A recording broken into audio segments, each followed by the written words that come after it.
weerar qaraxyo ku bilowday ilaa iyo haddana cid sheegatay aysan jirin dhimasho iyo dhaawac sababay ayaa lagu qaaday warshad hubka samaysa oo ku taala gudaha wadanka Turkiga si gaar ah magaalada caasimadda ah ee wadankaasi. Soo dhawaada saaxiibayaal, dadka ku dhintay ee rasmiga ah iyo sidoo kale inta dhaawacantay iyo wararkii ugu dambeeyay weerarkaas iyo cidda fulisay ayaan halkan idin kula wadaagi doonaa. Cumar Guux ayaan ahay, haddii uu muuqaalka soo gaaro si share gareeyo saaxiibadana la sii wadaaga qaybta hoose ee faaladan aragtida nagula wadaaga mar kale. Soo dhawaada saaxiibayaal,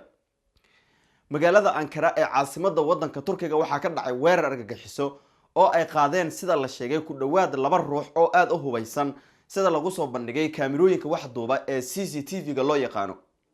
Labadaasi ruux waxa ay sidoo kale weerar ku qaadeen warshadaha hubka ama hawada sare ee hubka sameeya, waxaana la sheegay in iyaga oo hubeysan sidoo kalena weerarkooda uu ku bilowday qaraxyo kadibna ay xigtay rasaas xoogan oo ay hubiyeen shaqaalihii ku shaqeynayay gudaha shirkadaas oo lagu magacaabo Toosas, kana mid ah shirkadaha ugu waaweyn ee sameeya hubka ee wadankaasi Turkiga, sidoo kalena soo saara diyaaradaha casriga ah ee kaligooda iswada ee aan duuliyaha lahayn.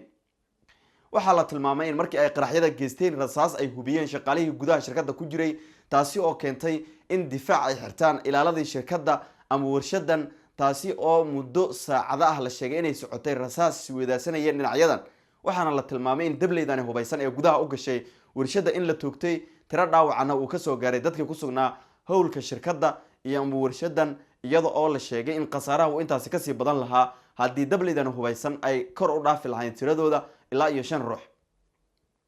booliiska ama baarlamaanka ammaanka wadanka ayaana sheegay inay toogteen dhammaan labadaasi ruux oo la sheegay in weerarkan argagixiso ay fuliyeen.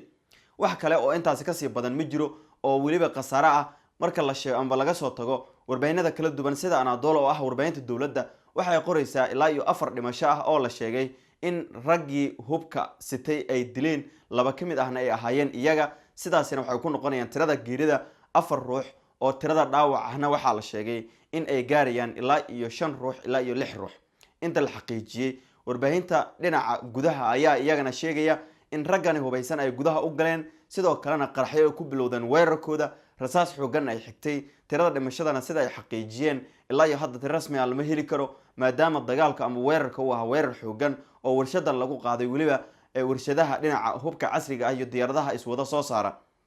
sanadii ugu dambeeyayna waxaa la sheegay in dhaqaalihii ugu badnaa ee balaayiin dollar ah ay ka sameysay dunida, iyada oo weliba xilligan u diyaarsan inay soo saarto diyaarado kaligooda iswada oo weliba casri ah iyo hubka casriga ah ee lagu difaaco hawada sare iyo dhinaca dhulka ee wadankaasi Turkiga. ilaa hadda ma jirto cid sheegatay weerarkan, maadaama KBB urur ay argagixiso u taqaano wadanka Turkiga ama dowladda Turkigu ay ka dagaalamaan dhinaca xuduudda wadanka Turkiga iyo sidoo kale wadamada dariska la mid kamid ah oo iyagana ay kamid yihiin wadamada colaadaha ay ka jiraan. wuxuu ku soo kordha barnaamijyada wararkeena dambe ayaan kugu soo gudbin doonaa, laakiin madaxda wadanka Turkiga ayaa cambaareysay ugu horeeyo madaxweynaha dowladda wadankaasi Turkiga Recep Tayyip Erdogan oo isagana Turkiga ku sugan si uu halkaasi uga qayb galo shir ka dhacaya magaalada caasimadda ah ee Moscow lagu magacaabo ee wadanka Turkiga. wasiirka arrimaha gudaha, cadaaladda iyo wasiirka ganacsiga, warshadaha iyo tiknoolajiyadda ayaa kamid ah ee dowladda Turkiga dadka cambaareeyay ururka ama NATO oo iyagana sheegay in weerarkaas uu ahaa weerar argagixiso, isla markaana ay cambaareynayaan. madax kala duwan ayaa cambaareysay oo caalamka ah. wixiisa ku soo kordha barnaamijyada wararkeena dambe ayaan idin kugu soo gudbin doonaa saaxiibayaal.